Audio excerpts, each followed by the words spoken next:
नमस्ते, कैसे हो? जय श्री राम। ठीक है, ठीक है। तो मेरा आज यहाँ पर आने का एक ख़ास मकसद था।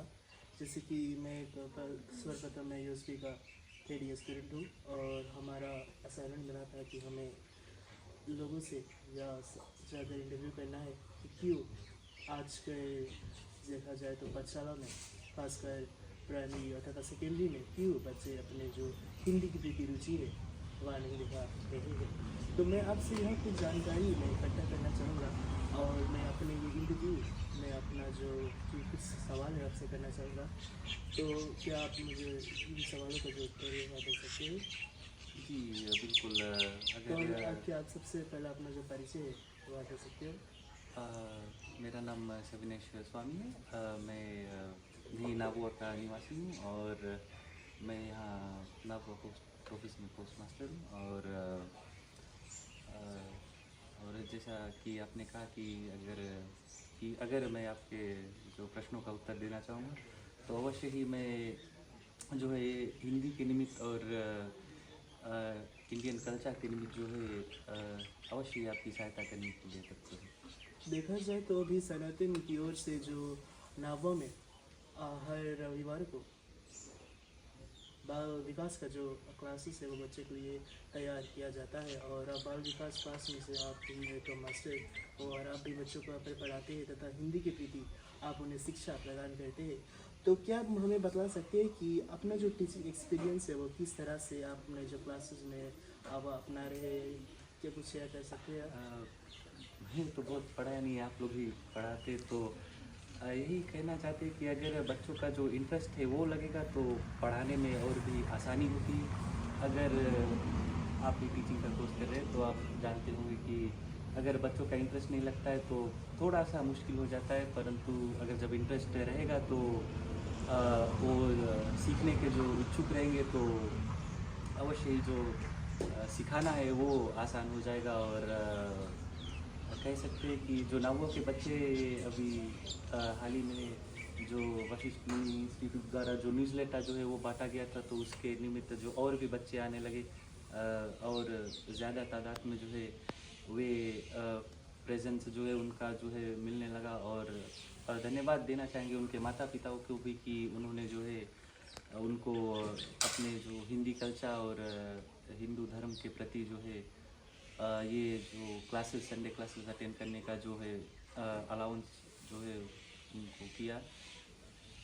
और देखा जाए तो आजकल बच्चे अपने जो हिंदी जो विषय के प्रति जो अपना रुचि है वह नहीं दिखा रहे हैं। खासकर जो अगर हम कॉलेज में देखा जाए तो बच्चे हिंदी जो विषय है या हिंदी सब्जेक्ट से बहुत पीछे हटते हैं और क्या बतला सकते हैं कि क्या कारण है इसके पीछे, क्यों कि बच्चे क्यों हिंदी के प्रति अपना जो दिलचस्पी है वह नहीं प्रकट कर पा रहे हैं? तो अभी हम इसमें बच्चों का कोई दोष नहीं है, इसमें हम कहना चाहेंगे कि उनकी जो परवरिश है ये होती है कि जैसे अभी जो माता पिता हैं ये ज़्यादा वेस्टर्नाइज होना चाहते हैं तो छोटे से ही बच्चों को जब टोटला होते और नवजात होते और बाल अवस्था में होते तो अगर उनके घर पर भी जो ये चलता है जो रीत और कि कुछ होता है तो इंग्लिश में बात करते हैं। अगर कि उनका जो बच्चा है बड़ा होके इंग्लिश में जो है वो स्मार्ट बने और ना ऐसे वेस्टर्न कल्चर को वो करे ना तो कहीं ना कहीं यहाँ पर जो है हिंदी का जो लैंग्वेज है ये दब जाता है। और अब बच्चे हिंदी सीख नहीं पाते क्योंकि उनका जो ये जो हम हिंदी अक्षर लिखते हैं जो देवनागरी में लिखते हैं तो उनको टफ पड़ता है। तो और केवल इंग्लिश उनको इजी लगता है। तो आजकल किसी से भी पूछोगे कि हिंदी कैसा रहा तो कहेंगे कि बहुत टफ है, नहीं कर पाएंगे। पर अगर बिल्कुल सही। परंतु अगर छोटे से घर में वही जो अपनाएंगे या गांव के रामायण मंडलियों में जाएंगे तब कह सकते हैं कि अगर देख देख के सीखेंगे तब वो बच्चे सफलीभूत होगा बिल्कुल कि वो सीख पाएंगे। परंतु वरना अगर जब माता पिता ही लड़कों से अपने बच्चों से घर पर इंग्लिश में वार्तालाप करेंगे तो नहीं हो पाएगा ना। जी बिल्कुल, आपने सही कहा। और जैसे कि आपने कहा कि आप संडे क्लासेस यानी कि रविवार रविवार को आप जाते हैं बच्चों को बाल विकास पास में जाकर बच्चों को सही ज्ञान देते हैं। और अगर मैं आपसे यह कहूँ कि अगर आपको एक अध्यापक या फिर एक फॉर्मल टीचिंग एजुकेशन सिस्टम में आपको पढ़ाना पड़ा, अगर बच्चों को हिंदी की प्रति जो जागरूकता है वह फैलाना पड़ा, तो आप किस तरह से अगर बच्चों को जो मैनेज है वह करोगे, किस तरह से बच्चों के प्रति जो रुचि है आप उनके भीतर ला सकते हैं। तो इनका जो इस सवाल का जो मेरा मेन जो प्रश्न है वह है कि किस तरह से आप लड़कन को जो बच्चों को मैनेज कर सकते हैं, चाहे आप बाल विकास क्लास में हो या फिर अगर आप टीचर में टीचर वगैरह वगैरह तो मान लगा। देखिए जो आपने जो प्रश्न किया कि इसका सरल उत्तर दे सकते हैं कि किस तरह से हम बच्चों को मैनेज करते हैं। तो कि टीचिंग मेथड जो ना कहते हैं कि अलग अलग अभी जो बाल विकास होता है तो अभी जो फॉर्मल एजुकेशन होता है तो वहाँ पे सब बच्चे अभी एक एक लेवल पे होते हैं। जैसे क्लास वन का एक जो करिकुलम होता है वो होता है, फिर क्लास 2 का ना तो क्या तो कुछ- ऐसे होता है कि लाइक क्लास 1 में एक ही चीज़ सिखाते, क्लास 2 में एक ही चीज़ सिखाते। तो और वो जो सारे बच्चे होते हैं वो एक ही एज ग्रुप के होते हैं और लाइक एक एक लेवल पे सीखते हैं ना। तो हमारा संडे क्लास का क्या है कि यहाँ पर सब एज के बच्चे आते हैं सब। तो यहाँ पर कह सकते हैं कि उस तरह का मैनेजमेंट नहीं रहता है ना कि लाइक जैसे अभी क्लास 1 के लड़का है तो उसके शुरू से स्टार्ट करे पढ़िए ना। तो और जैसे बड़ा लड़का ने तो वो लोग के जैसे थोड़ा हार्ड कोर्स और वो सब करे पड़ी। तो कह सकते हैं कि टीचिंग मेथड्स और टीचिंग स्किल्स और जो रिसोर्सेज यूज़ होता है जैसे हिंदी का जो किताबें हैं, बुक्स है, रामायण वगैरह और कुछ टीवी में भी दिखा सकते हैं जैसे एजुकेशनल चैनल से और वो सब है ना। तो मेन चीज़ है कि लाइक कैसे मैनेज होता है ये सब डिपेंड करता है कि टीचर कैसा है और माहौल कैसा है और रिसोर्सेज कितना। अगर आपसे पूछा जाए कि किस तरह से अगर आपको formal teaching and learning environment में आपको भेजा जाए और आपको अगर स्ट्रेटजीज़ की ओर पर नज़र आपको बढ़ाना हो, तो किस तरह से स्ट्रेटजीज़ का पालन करके बच्चों को जो पढ़ा सकती है तथा बच्चों को मैनेज कर सकती है, जिसकी मैंने आपको पिछले इस क्वेश्चन में पूछा था। तो अगर आप यहाँ पर टीचिंग स्ट्रेटजीज़ का इस्तेमाल करेंगे तो किस तरह से आप बच्चों को कंट्रोल कर पाएंगे। तो जी हाँ, बताइए कि क्या कुछ स्ट्रेटजीज़ आप बता सकते हैं मैनेजिंग के। तो पहले जो है जो बच्चों है अगर उनको एनालाइज करना पड़ेगा कि किस किस उम्र क्षेत्र से है, तो वैसे वैसे उनके लिए एक्टिविटीज़ और जो रिसोर्सेज है वो तैयार करना पड़ेगा। पर कह सकते हैं कि केवल जो थियरेटिकली है जो कहते हैं कि किताबों में लिख कर और पढ़ कर नहीं समझ पाएंगे बच्चे, तो कुछ ऐसे एक्स्ट्रा करिकुलर एक्टिविटीज़ भी अपनाना होगा जिससे बच्चे सीख सके। जैसे लर्निंग आर्ट्स हो गया, जैसे ड्रामाज, सिंगिंग, ऑरेट्री कॉम्पिटिशन वगैरह। कंपटीशन नहीं बट ऑरेट्री जिसमें सबको भाग लेने का मौका मिले। अभी जैसा कि आपने देखा कल आप भी थे तो हमने जो शिव लीला किया है यहाँ पर अभी अनाबुआ में सनातन कन्वेंशन चल रहा है 2026। तो हमने कल आप भी थे, आपके सब ना यूएसपी के कॉलीग्स थे, सब ने सब मिलकर संग में जो शिव लीला किया। तो कह सकते हैं कि जो बच्चे जो उन्होंने जो ज़्यादातर पार्ट लिया हुए जो थे वे हमारे संडे क्लास के ही थे।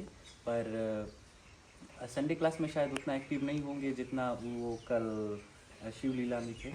और ऐसे ही और सब बच्चों को देख के उनको प्रोत्साहन मिलेगी कि वे आए हैं ना संडे क्लास में और अपने धर्म के प्रति खासकर हिंदी के प्रति जो है ये सीखने की रुचि जो है वो लगा सकें। क्या हम बतला सकते हैं कि क्या कुछ आप एक्सपेक्ट करना चाहते हैं बच्चों से जब आप हिंदी के प्रति जो रुचि है वह नहीं दिखा रहे हैं, फिर रुचि दिखा भी रहे, तो आप क्या कुछ एक्सपेक्टेशंस उनसे रखते हैं, और साथ में आप जो फिजिक एजुकेशन सिस्टम के बारे में अपना जो क्या विचार है आप प्रकट करना चाहते हैं। एक्सपेक्टेशन तो यही रखना चाहेंगे कि बच्चे जो है जब हिंदी सीखे तो सब प्रकार से सक्षम हो। कहीं पर जब हिंदी का जो बोलबाला हो तो हमारे बच्चे और जहाँ हिंदी सीख रहे हैं बच्चे वे जो है वे अग्रगण्य हो, आगे हो। और जो आपने कहा कि पीजी के एजुकेशन सिस्टम के बारे में, तो कुछ कुछ जैसे जैसा कि आप भी अभी टीचिंग वाला कर रहे हैं तो आपका भी होगा कि अगर ऐसा होता तो ठीक होता, ऐसा नहीं होना चाहिए था। तो कह सकते हैं कि कुछ कुछ जो है अभी ख्याल आ नहीं रहा है, पर कुछ कुछ जो है स्ट्रेटजीज़ या टीचिंग वॉइस टीचिंग स्किल्स जो है और ख़ास करके करिकुलम्स जो है वो सब भी थोड़ा अगर रिप्राइज करके और रिमास्टर करके जिसे कह सकते हैं ना टेक्निकल टर्म्स में, वो करे तो बच्चों के लिए सीखना ज़्यादा ज़रूरी होता है और आसानी से सीख भी पाएंगे। जैसे पहले थे, हम जब स्कूल में पढ़ रहे थे, हमसे पहले जो बच्चे थे जनरेशन का ना, तो जो रिसोर्सेज था वो लिमिटेड था कि केवल एक किताब था और एक कलम थी। परंतु अभी जो है, अभी तरह तरह के जो रिसोर्सेज है वो अब समाज में आने लगे हैं। तो शायद जो है टीचिंग जो टेक्निक से वो थोड़ा बेहतर बन सकता है इन जो टेक्नोलॉजीज़ का, जिसे आप मिलेगा। जैसे अभी अभी तो हो गया है ज़्यादातर जगह जगह, अभी प्राइमरी और हाई स्कूल में भी हो गया है कि प्रोजेक्टर का वो सिस्टम, जैसे अभी एक एग्जांपल देंगे, एक उदाहरण देंगे कि अभी किताब में लिखा है कि एक एग्जांपल लिखा है कि ये घर है ना, ये बच्चा कि एक इस नाम का बच्चा है, उस घर तलक जा रहा है ना, तो किताब में लिखा है ना। तो अभी बच्चे पढ़ेंगे तो कल ही पढ़ेंगे, तो अगर वही चीज़ उसे टीवी या प्रोजेक्टर पर दिखाया जाए तो बच्चे जानेंगे कि उसका अर्थ क्या है, क्या उसका जो है ना उसका मीनिंग क्या है। और जैसे कि आप जैसे कि भी देखा जाए तो क्या आप बतला सकते हैं क्यों अध्यापक या फिर अध्यापिका लोगों को स्कूल पाठशाला में, प्राइमरी में और सेकेंडरी इंस्टीट्यूशन में, साथ में यूनिवर्सिटीज़ वगैरह में भी, टेस्टी इंस्टीट्यूशन में, क्यों उन्हें हिंदी पढ़ाना चाहिए बच्चों को, और किस तरह से हिंदी को बढ़ावा भी दे सकते हैं ताकि और भी अन्य बच्चे इनसे जो अन्य बच्चों से सीख कर प्रेरित हो और हमारी जो खुद की जो हमारी भाषा है उनसे जुड़े रहे। तो ऐसा भी कह सकते हैं कि प्राइमरी में तो होता है, जैसे वर्णकला होता है ना और वो सब होता है। तो हम कहना क्या चाहेंगे कि प्राइमरी में जब नहीं स्मार्ट होंगे ना तो लाइक थोड़ा कुछ कमी रहेगी, बट प्राइमरी में जो होता है तो हिंदी कंपलसरी, वर्णकला ना, तो हिंदी तो कि उर्दू, तो जो वर्नाकुलर लैंग्वेज है वो कंपलसरी होता है। पर जब जैसे हाई स्कूल जाएंगे तब हिंदी एक ऑप्शन बन जाता है। तो मुझे लगता है, ये मेरा अपना विचार है कि जहाँ पर हिंदी ज़्यादा फॉल आउट होता है वो हाई स्कूल में होता है, बिकॉज हिंदी हाई स्कूल में जाकर एक ऑप्शन बन जाता है। प्राइमरी में कंपलसरी होता है, हाई स्कूल में जाकर एक ऑप्शन बन जाता है। तो बच्चे जो है वे, आप जैसा कि मैंने पहले आपके सबसे पहले सवाल का जवाब दिया था कि पेरेंट्स जो है वो इंग्लिश में वार्तालाप करते हैं, तो उनको जो इंग्लिश वाला जो वो है ज़्यादा अच्छा लगता है, जैसे और सब चीज़ भी है ना, एग्रीकल्चर और वो सब।